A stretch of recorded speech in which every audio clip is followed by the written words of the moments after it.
لو مراتك بتحط مونيكير ما ينفعش تكمل. واحد متجوز واحدة بتحط مونوكير ويرموش يطلقها تصعيد الامور في البيت عندنا ده، ويرميها في الشارع ما يسألش فيها. ولو يعرف محامي كمان يدور في الموضوع ده عشان مش هتعدي. واي واحد خاطب واحده يتحط مونوكير يرميها برضه رمي. ولو مصاحبين الاتنين بالسلامه، هو في حاجه اسمها مصاحبين؟ ما تتلموا بقى. ما تفتكرش يا ابني ان انت لما تتجوز واحده بالمنظر ده هتهشكك وتدلعك وتاخد بالها منك ومهتميه بنفسها. انت انقذت كل الشباب يا خالتي، يعني معنى كده خالتي ان المونيكير مش عنوان الهاشتاج خالص ابدا نهائي. ابدا.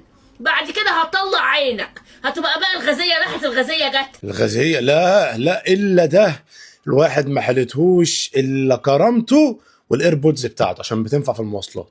هتجيب لك مشاكل، واحد يعاكسها. يعني ما دافعش عنها المفروض يا خالتي، طالما بتحط مونيكير وحد عاكسها خلاص بقى سيبها خالص، فاهم؟ اللي هو عاكسها براحتك ما تخصنيش، صح كده؟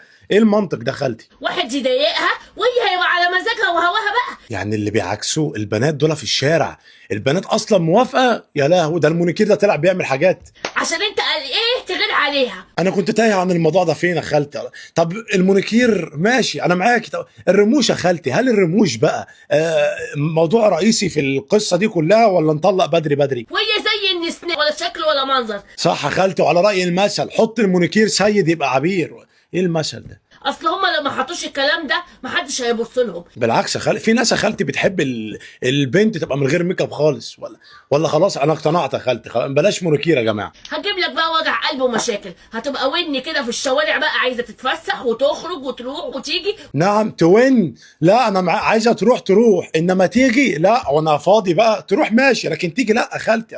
وبعدين هتفضل وين عشان مونيكير؟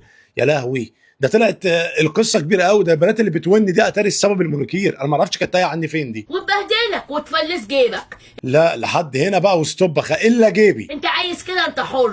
بصراحه انا عايز كده يا خالتي. عايز تخاف على فلوسك وتبقى راجل محترم، ولا تتجوز واحده بتاعت رموش ولا بتاعت مخلل؟ عشان معروفه بتاعت المخلل دي بتبقى نفسها دايما مفتوحه، هتقعد بقى تصرف. لا احنا فينا من الكلام ده، لا مونيكير ولا مخلل يا جماعه. ولا بتاعت مونوكير ولا بتاعت احمر ولا بتاعت اخضر. طب هي المشكله في الالوان يا خالتي؟ يعني في الاحمر والاخضر، ولا لو واحده بتحط اصفر مثلا عادي؟ ولا ما انت لخبطتيني بصراحه. اللي زي دول يا ابني ما تتجوزهمش.